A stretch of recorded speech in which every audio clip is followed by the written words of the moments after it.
Okay, so we're going to look at ionic bonding. Now this occurs between metals and non-metals.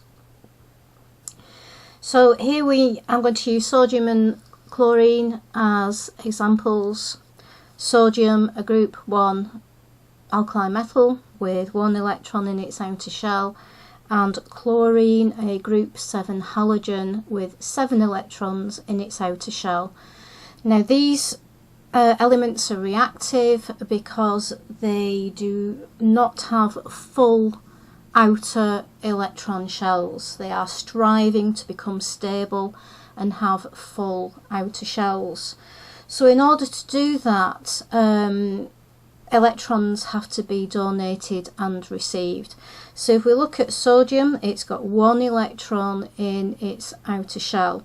It is much easier for sodium to lose that 1 electron than to gain 7 to make that outer shell full. If we look at chlorine though, chlorine is the opposite. It is much easier for chlorine to receive an electron to fill its outer shell than it is for it to lose 7 to refill the outer shell underneath. So sodium will donate an electron to chlorine, chlorine will receive it, and as a result both of them will end up with stable full outer shells.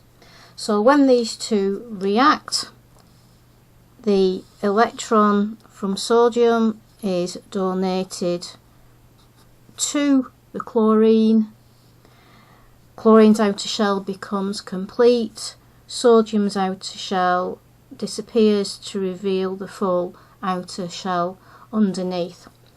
Now, because the nucleus of sodium is positive, losing an electron, which originally made it electrically neutral, will mean that it will have 1 proton more than it does have electrons.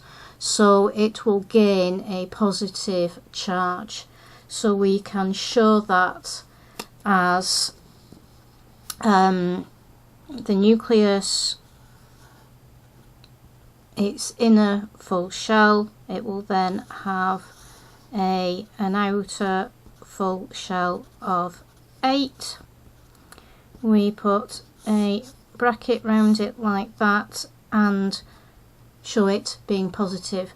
So this is how we show a sodium ion, hence the term ionic bonding.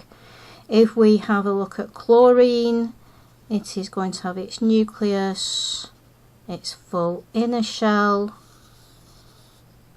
its full middle shell, and now it has got its full outer shell. Pop the bracket round it. Now with this one, it has gained an electron which is negatively charged, so it has 1 negative charge more than it has positive charges from the protons in the nucleus. So this one becomes a negative ion. Now because these are positive and negative, there's an electrostatic force between the two that bonds them together, and that bond is very strong.